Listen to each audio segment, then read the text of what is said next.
اچھا، سوچئے جب ایک ملک تقسیم ہوتا ہے تو کیا ہوتا ہے؟ سرحدیں تو بس نقشوں پر کھینچ دی جاتی ہیں، لیکن ان انسانوں کا کیا بنتا ہے جن کے دل اور جن کی شناخت بھی اسی لکیر کے ساتھ بٹ جاتے ہیں؟ قرۃ العین حیدر کے شاہکار ناول آگ کا دریا کے ذریعے آج ہم ایک ایسے ہی کردار کی کہانی دیکھیں گے اور سمجھنے کی کوشش کریں گے کہ جب وطن بکھرتا ہے تو انسان اپنے اندر سے کیسے ٹوٹتا ہے۔ یہ سوال ہے چمپا کا، اس کہانی کے مرکزی کردار کا۔ لیکن سنیے، اس ایک سوال میں اس وقت کے لاکھوں انسانوں کی آواز چھپی ہوئی ہے۔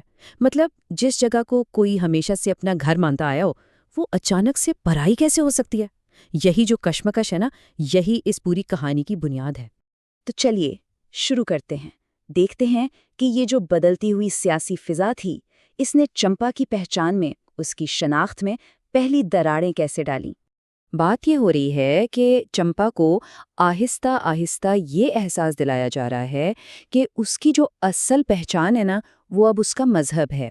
بھلے ہی اس کی جڑیں، اس کی پوری زندگی اسی مٹی سے جڑی ہو، لیکن اب اسے کہا جا رہا ہے کہ نہیں، تمہاری تہذیب الگ ہے، تمہاری وفاداریاں بھی الگ ہیں۔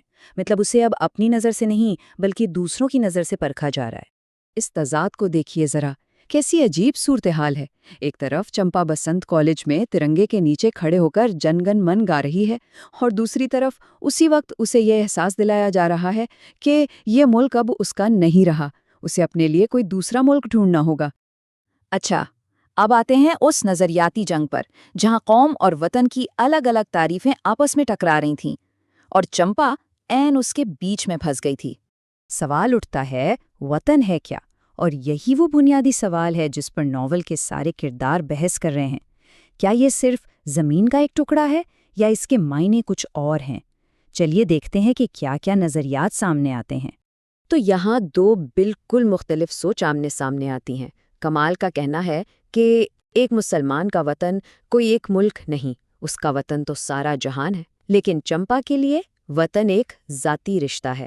وہ کہتی ہیں کہ یہ تو وہ جڑیں ہیں جنہیں کسی پرانے کوٹ کی طرح اتار کر پھینکا نہیں جا سکتا۔ اور اسی بحث میں پروفیسر ایک تیسرا اینگل لاتے ہیں، ایک بہت ہی انسان دوست نظریہ۔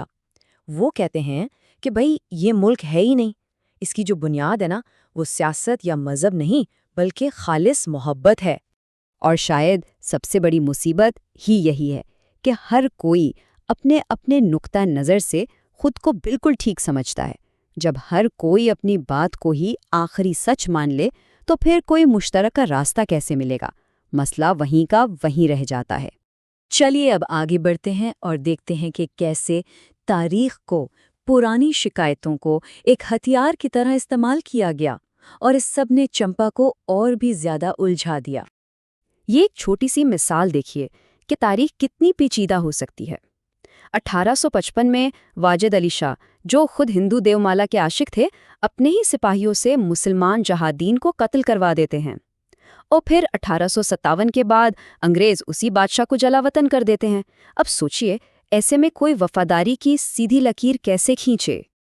یہ جو تاریخی بحث ہے یہ چمپا کے لیے اب ایک ذاتی اذیت بن جاتی ہے۔ جب تاریخ کو اس طرح توڑ مروڑ کر پیش کیا جاتا ہے تو وہ بیچاری الجھ کر رہ جاتی ہے۔ وہ پوچھتی ہے کہ میں کس سے نفرت کروں، کسے اپنا سمجھوں اور کسے غیر۔ اب اس کے سامنے آپشنز رکھ دیے جاتے ہیں، کس سے نفرت کریں؟ انگریزوں سے جنہوں نے اس کے بادشاہ کو جلا وطن کیا، یا اس مسلمان بادشاہ سے جس نے مسلمان مجاہدین کو ہی مروا دیا، یا پھر سومناتھ سے لے کر آج تک کی شکایتوں پر ہندوؤں سے؟ یہ الجھن اسے بالکل بے بس کر دیتی ہے۔ جب ہر کوئی تاریخ کو اپنے فائدے کے لیے استعمال کر رہا ہو تو ایک عام انسان کس کا ساتھ دے؟ تو آخر ان سب بڑی بڑی بحثوں کی ذاتی قیمت کیا چکانی پڑتی ہے؟ یہ چیزیں انسانی رشتوں کو کیسے توڑ کر رکھ دیتی ہیں؟ چمپا کا یہ جملہ اس کی پوری بے بسی کو بیان کر دیتا ہے۔ وہ کہتی ہے، مجھے ایسا لگتا ہے جیسے میں گیلری میں کھڑی ہوں اور میرے سامنے سے ایک کے بعد ایک پریڈیں چلی جا رہی ہیں۔ سوچئے، مطلب وہ اپنی ہی زندگی کی ایک تماشائی بن کر رہ گئی ہے جس پر اس کا کوئی کنٹرول نہیں، اور بڑی بڑی سیاسی طاقتیں ایک پریڈ کی طرح اس کے سامنے سے گزرتی چلی جا رہی ہیں۔ اس موقع پر ایک اور کردار، گوتم، چمپا کے اس گہرے بحران کو بہت سادہ کرنے کی کوشش کرتا ہے۔ اس کے خیال میں چمپا کا مسئلہ وطن یا شناخت کا ہے ہی نہیں، وہ کہتا ہے کہ یہ تو بس اس کی ذاتی محبت کا مسئلہ ہے اور وہ دوسروں کے بنائے ہوئے لفظوں کے جال میں پھنس گئی ہے۔ اور یہی اس دور کا سچ تھا۔ اچانک ذاتی زندگی ایک سیاسی میدان جنگ بن گئی تھی۔ محبت اور تعلق جیسے بالکل نجی جذبات کو بھی سیاسی اینک لگا کر دیکھا جا رہا تھا۔ نجی زندگی کے لیے جیسے کوئی جگہ ہی نہیں بچی تھی، ہر احساس ایک سیاسی بیان بن گیا تھا۔ تو اس پورے بحران کا انجام کیا ہوتا ہے؟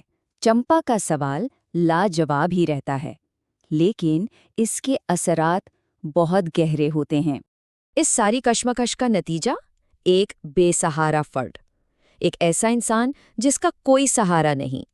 جب سیاسی طاقتیں کسی کی شناخت کو اس طرح توڑ دیتی ہیں تو وہ اس طوفان میں بالکل اکیلا رہ جاتا ہے۔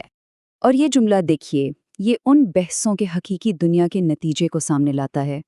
جن لوگوں کی شہریت ایک لمحے میں چھین لی جاتی ہے، وہ کہاں جاتے ہیں؟ وہ سیاسی پناہ گزین بن جاتے ہیں اور دنیا بھر میں بھٹکتے پھرتے ہیں۔ مطلب یہ صرف ایک نظریاتی بحث نہیں ہے، یہ لاکھوں لوگوں کی زندگی کی حقیقت ہے یا تھی۔ اور آخر میں ہم سب اسی ایک سوال پر آ کر رک جاتے ہیں کہ جب سیاست نئی لکیریں کھینچ کر یہ طے کرنے لگے کہ کون اپنا ہے اور کون پرایا، تو پھر وہ فرد کہاں جائے جس کی اپنی شناخت انہی لکیروں کے بیچ کہیں گم ہو گئی